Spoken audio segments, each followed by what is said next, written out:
The desert was too quiet, the kind of quiet that made a man's hands tighten around a rifle, without him realizing it. Raphael Ortega stood at the fence line with his Winchester resting in the crook of his arm, staring into the fading copper light. The herd had spooked an hour earlier, scattering toward the east pasture. Now everything was still again. Even the cicadas had fallen silent. Canelo's shepherd mix stood stiff beside him, ears locked forward, a low growl trembling in his chest. Raphael knew that sound. The dog didn't growl at shadows. Something had moved out here, something bold or desperate. For a long minute, the only movement came from the shadows stretching across the sand like long, dark fingers. Then Canelo's growl shifted, easing into a soft whine. Whatever danger had been stalking the herd was gone now. Raphael slowly lowered the rifle. "Good boy," he murmured, his hand brushing the dog's fur. The air smelled of dust, heat, and a faint salt from the Sea of Cortez, miles away. His father used to say, "The wind out here carried the stories a man tried to forget." Raphael believed it. He was 35, and the land had shaped every bone in his body. He turned toward the house, a scatter of weathered adobe buildings sitting alone in the vast stretch of Baja desert. No neighbors, no help, no one to hear trouble if it came inside. He hung the rifle on its rack and lit the lamp. The warm glow fell over the small room, revealing the guitar in the corner. Its strings were dusty and loose. He hadn't touched it since the last time he tried to sing through grief and failed. Silence had become easier company. Supper was simple: beans and tortillas eaten alone at the small kitchen table. He washed the plate, stepped onto the porch, and watched the sky fade from copper to deep indigo. Stars pricked through the darkness, and the wind started to whisper through mesquite branches. It carried something else, too, a sense of movement, trouble on the road. His nearest neighbor, Don Mateo, hadn't visited in weeks, but the old man's warning kept replaying in Raphael's head. 3 men riding south took a trader's goods and asked about ranches with a lone man running them. Raphael didn't scare easy, but warnings like that had a way of settling into a man's bones. The next morning came cold and gray.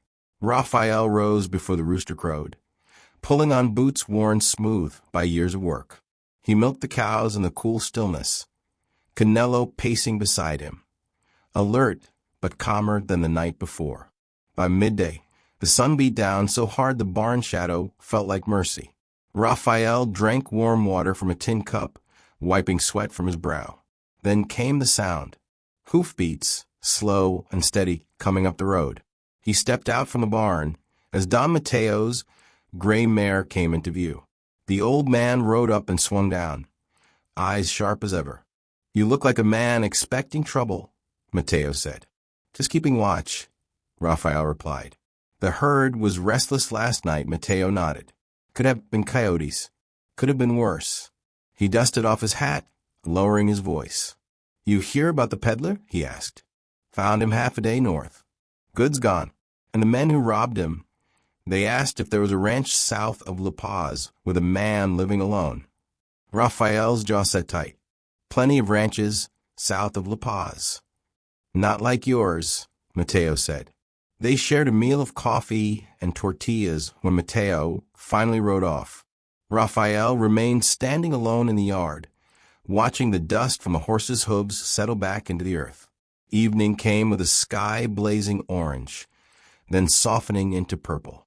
Raphael worked until the light faded, then set his tools down.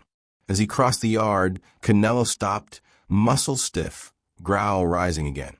Raphael followed the dog's gaze. A figure moved slowly along the road, dragging a leather bag, a woman. Her dress was travel-stained, her hair pulled back in a loose braid. She stopped at the gate, lifting her tired face toward him. Even from a distance, he could see the determination in her eyes. "Buen Tardis," she called. "My name is Isabella Torres. I need a place to stay." Raphael didn't answer at first. His hand rested near the revolver at his hip. A lone woman on foot at dusk in this part of Baja.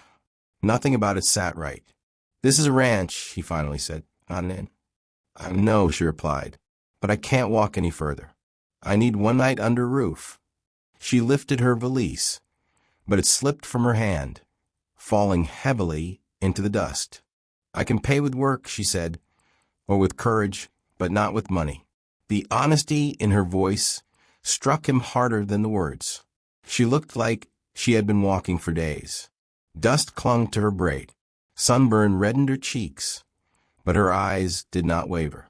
Raphael thought of Mateo's warning. He also thought of the empty house behind him. Finally, he opened the gate. "The barn loft is dry," he said. "You can stay there for the night. At dawn, you move on." Relief softened her shoulders. "Gracias, Señor Ortega." She stepped through.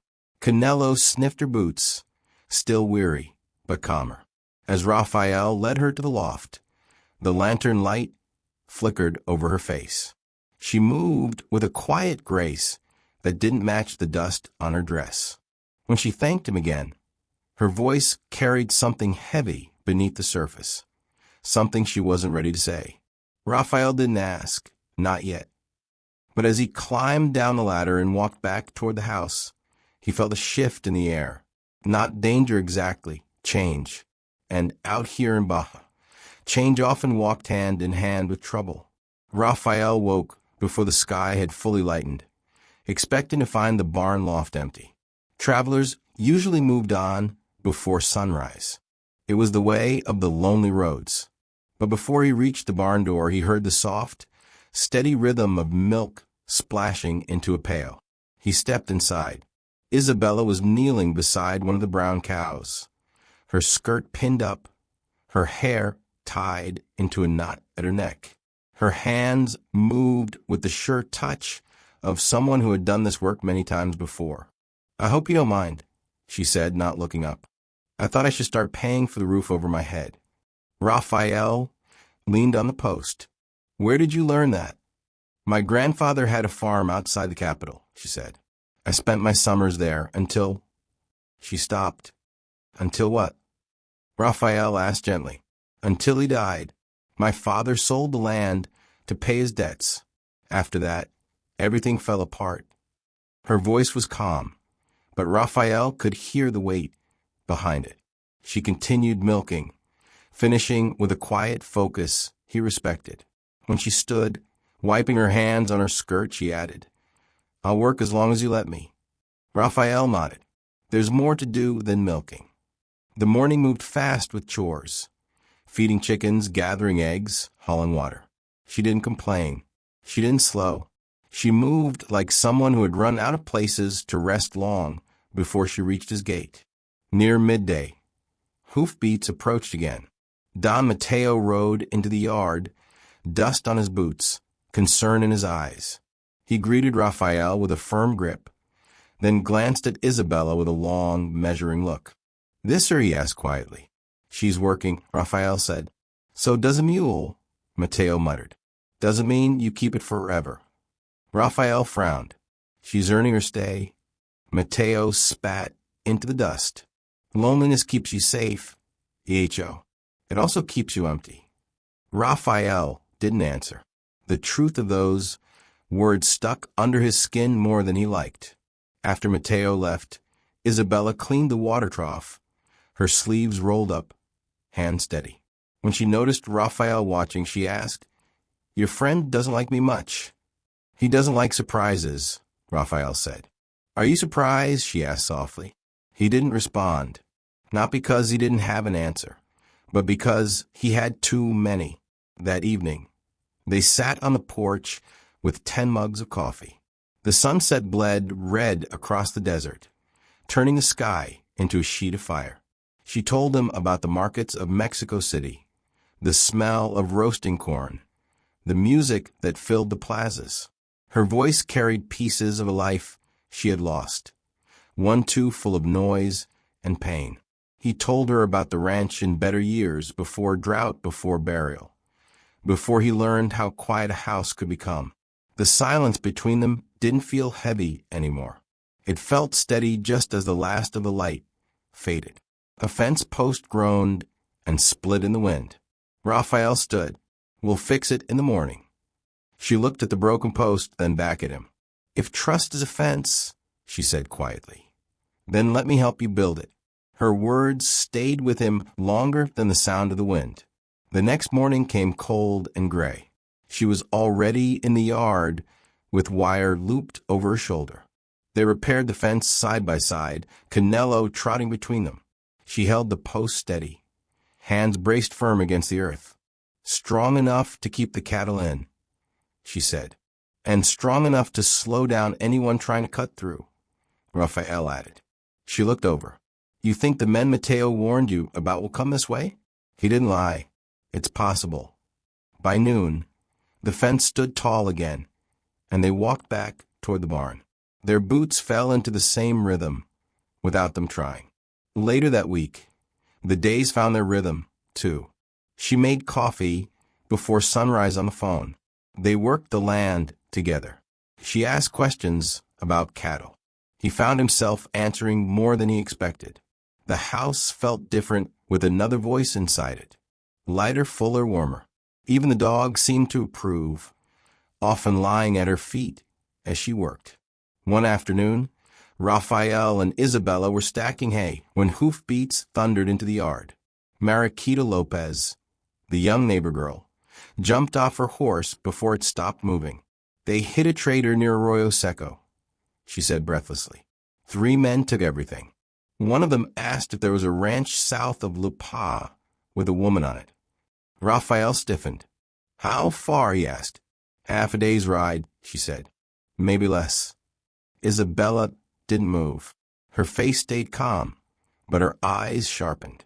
"They're looking for me," she said quietly after Mariquita rode off. "The man I ran from, he doesn't forget. He doesn't forgive."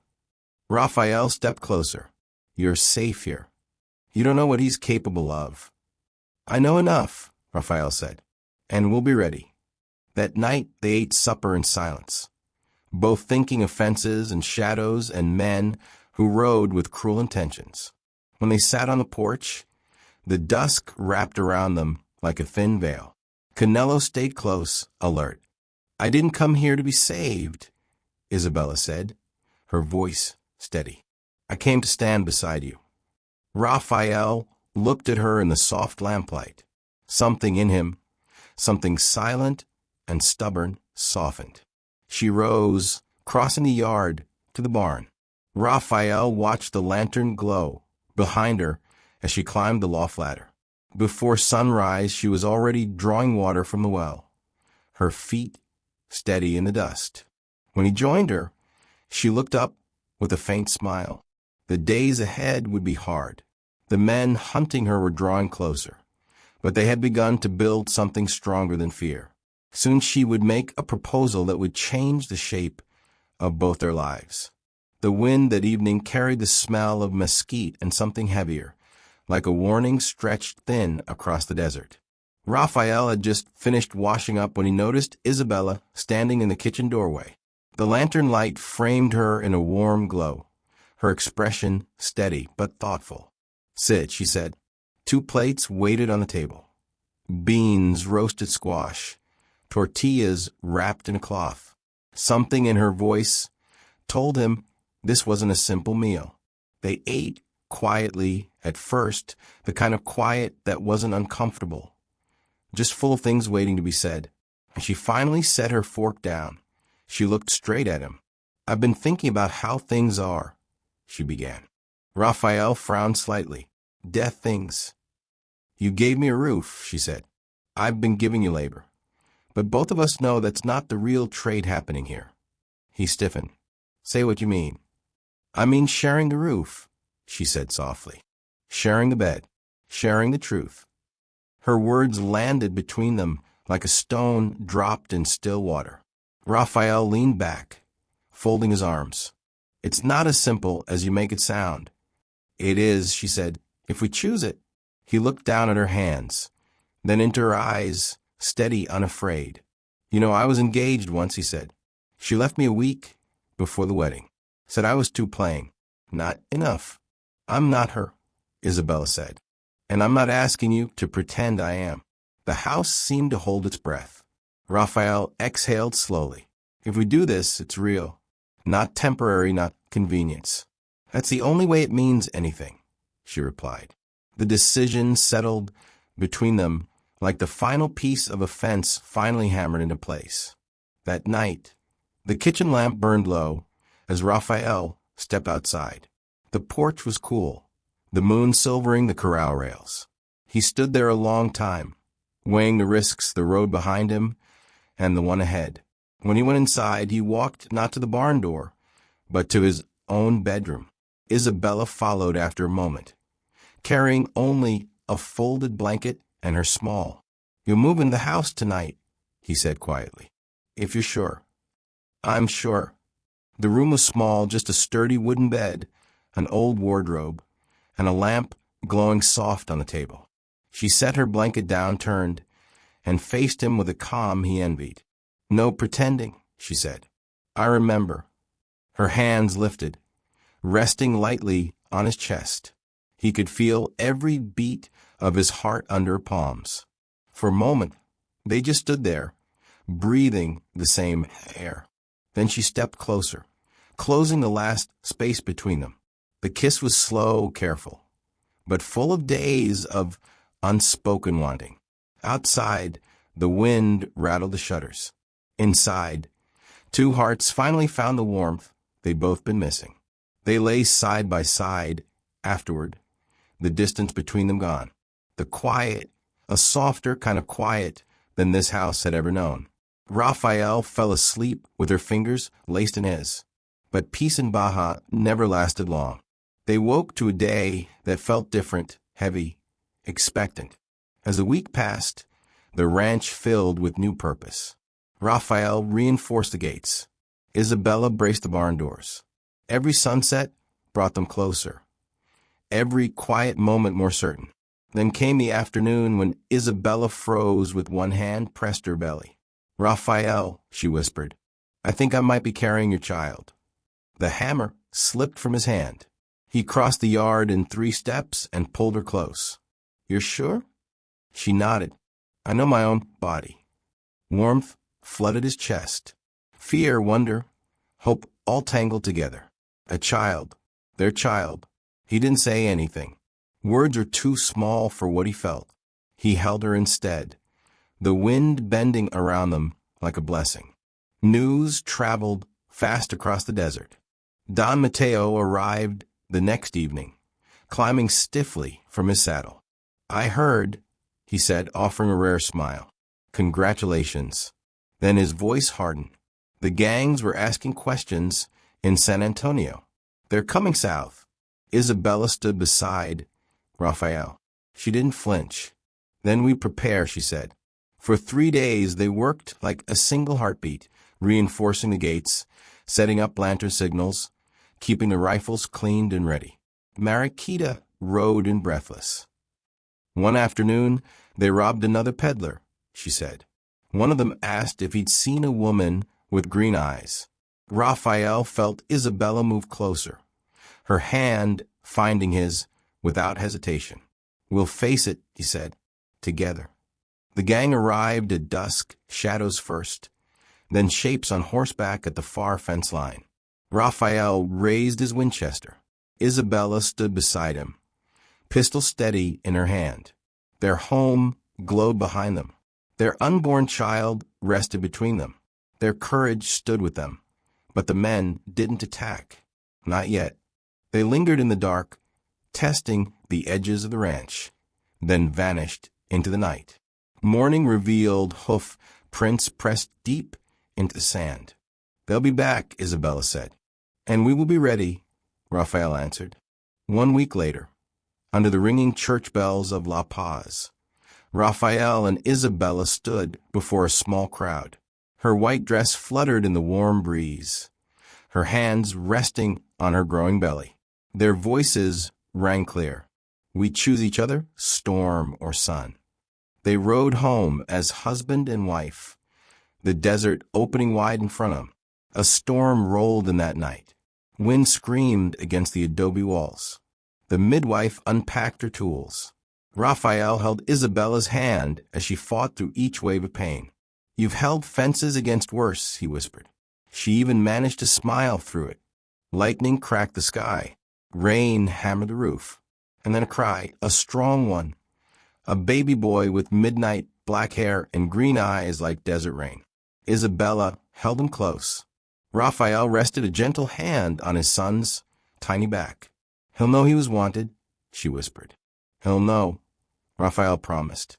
By dawn, the storm had scrubbed the world clean. Hoof prints from the gang had been erased. Trouble had passed them by. Raphael stepped onto the porch, his newborn son cradled against his chest. The land stretched wide and silent, not empty anymore, but full. Don Mateo arrived later, tipping his hat. "Looks like you built more than fences," he said. Mariquita peeked at the baby, eyes shining. "What's his name?" Raphael looked at Isabella. "Alejandro," she said softly. Years later, the story would become something of a legend in the village. People would say it began with danger, but really it began with a woman walking down a lonely road and a man who decided for the first time in years to open his gate. What they built after that became the heart of the desert, a family, a home, a life worth defending. And every evening, long after the cattle settled and the world grew quiet, two cups waited on the porch, side by side, catching the last light of the sun.